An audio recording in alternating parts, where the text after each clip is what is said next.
Debatky s Nikou. Dnešná epizóda relácie Debatky bude opäť o niečo iná, pretože niektorí ľudia majú hlas, ktorý si všimnete okamžite, iní majú hlas, ktorý si zapamätáte a potom sú takí, pri ktorých máte pocit, že za každým tónom je príbeh a presne takým je Martin Dimeši. Presne on patrí do týchto, aj by som povedala, že všetkých kategórií, tak Martin, ahoj, vítaj. Ahoj, ďakujem krásne za pozvanie. Ideme sa baviť o tvojom živote, tak keď sa na chvíľku odlepíme od javiska a svetla reflektorov, tak kto si dnes ty ako človek, ako by si sa opísal niekomu, kto ťa pozná, teda možno len z pódia, ale nikdy s tebou nesedel takto pri jednom stole? Tak ja by som sa charakterizoval tak stručne, že som otec dvoch krásnych detí a užívam si s nimi spoločný život a popri tom robím to, čo ma baví, a to je spev. A mám pri sebe jednu úžasnú ženu, ktorá vlastne uzatvára celý ten kruh toho šťastia. Hudba ťa sprevádza od veľmi útleho veku, tak bol v tvojom detstve niekto alebo niečo, čo ťa k tomu spevu zásadne nejakým spôsobom nasmerovalo? No, áno, samozrejme. Musím ako prvé povedať, že nepochádzam z hudobníckej, muzikánskej, speváckej rodiny. To vôbec nie. Ale nejakým spôsobom si ten spev u mňa vybudoval a našiel tú cestu a základný taký prvý moment, ktorý bol, čo odštartovala tú moju cestu, možno spevácku tej budúcnosti, ktorá ma čakala neskôr, tak boli moji rodičia, ktorí ma prihlásili ako 6-ročného chlapca do základnej umeleckej školy. Kvôli tomu, že som mal nie že problémy s plúcami, ale mal som taký prepadnutý hrudník, ako sa hovorí. Keď sú deti skrčené pri hračkách, tak môže sa takýto jav vyskytnúť a teda bolo doporučené, aby som išiel buď na dýchový nástroj alebo na spev. Tak rodičia to spravili tak, že ma dali aj na základnú umeleckú školu, kde som začal hrať na zobcovej flaute a neskôr teda na spev do Bratislavského chlapčenského zboru. K tomu sa asi ešte aj dostaneme, ale štúdium spevu je dlhý niekedy až asketický proces, teda plný disciplíny a pochybností, by som povedala. Tak ako si prežíval ty tie roky na konzervatóriu a na VŠMU?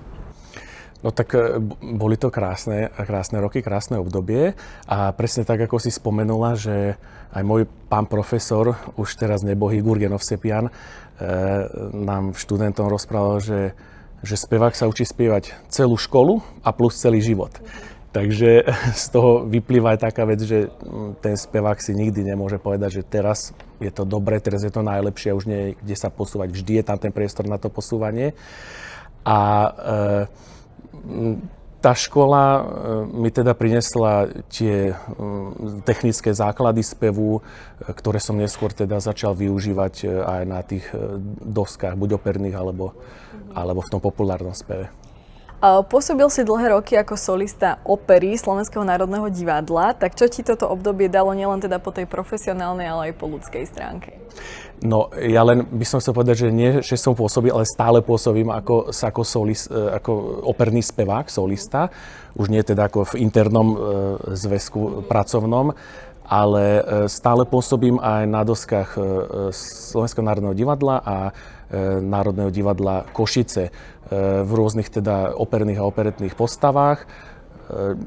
V rámci Slovenského národného divadla mám za sebou, neviem, medzi 10-15 titulných postav, ktoré som stvárnil a každá jedna mi dala do toho života, či osobného alebo speváckého, vždy nejakú časť a nesmierne ma to baví, naplňa ma ten spev. Neviem, ako to slovami ani vyjadriť, proste robím to, čo ma baví a neberiem to ako prácu, ale ako, že mám jednoducho to šťastie sa tam postaviť a spraviť možno šťastnými alebo priniesť nejakú emóciu práve aj tým divákom. Ideme sa trochu venovať aj stvárneniu Karola Duchoňa, keďže to je momentálne aj taká tvoja doména, tak stvárniť Karola Duchoňa znamená pracovať s obrovským emocionálnym aj teda kultúrnym odkazom. Tak ako si ty hľadal tú rovnováhu medzi rešpektom k legende a tou vlastnou interpretáciou? Skôr ma zaujíma, že či si mal niekedy strach, že sa to publikum bude viacej pozerať na teba a porovnávať ťa? To je jednoznačné.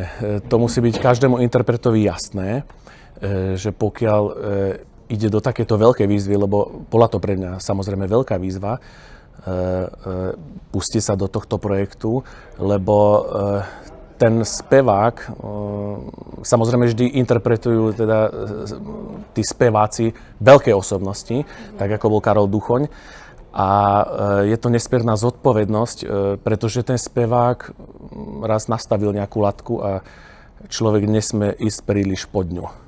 Musí sa teda držať čo najbližšie tej latky, aby to malo nejakú tú umeleckú hodnotu a aby to bolo teda kvalitne, precízne a vierohodne stvárnené. Tvoj hlas je aj tvoj pracovný nástroj, tak máš nejaké špeciálne rituály, ako sa o neho staráš? Musím povedať, že také recepty ako surové vajíčka a podobne, to som nikdy ani nemal odvahu skúšať, ani som to nepraktizoval.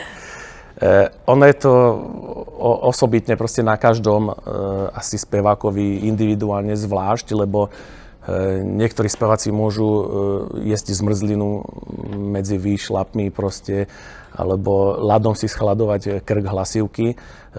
Naopak niektorí nosia šál a pijú teplý čaj. Ja som niečo medzi tým, že nič z týchto vplyvov, ako sú chlad, teplo, nejakým spôsobom to neovplyvňuje hlasivky. Takže ja aj počas predstavenia popíjam aj bublinkovú chladenú minerálku, nerobí mi to vôbec problém.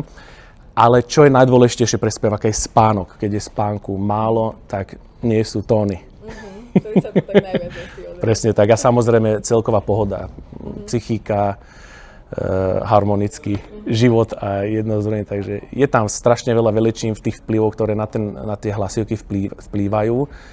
A tak ja sa snažím teda všetko eliminovať a sústrediť sa, byť vždy pripravený, vždy oddychnutý a dobre naladený pred tým výkonom. Ja musím povedať, že toto už je tretíkrát, čo ťa teda vidím naživo. Vždy na mňa pôsobíš veľmi vyrovnanie, veľmi sebavedomo, tak myslím si ale, že každý umelec si prechádza vo svojom živote nejakými takými pochybnosťami, že nekladeš si niekedy aj tú otázku, že idem správnym smerom, že je toto tá moja životná cesta?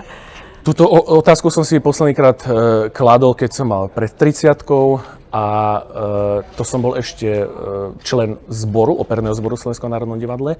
A tak som si stanovil takú metu, že pokiaľ sa mi to do 30-ky nepodarí stať sa solistom a skutočne spievať tie krásne role operné, tak buď skončím so spevom, alebo neviem, aká by bola ďalšia moja cesta, ale nikdy som sa tej cesty nebal.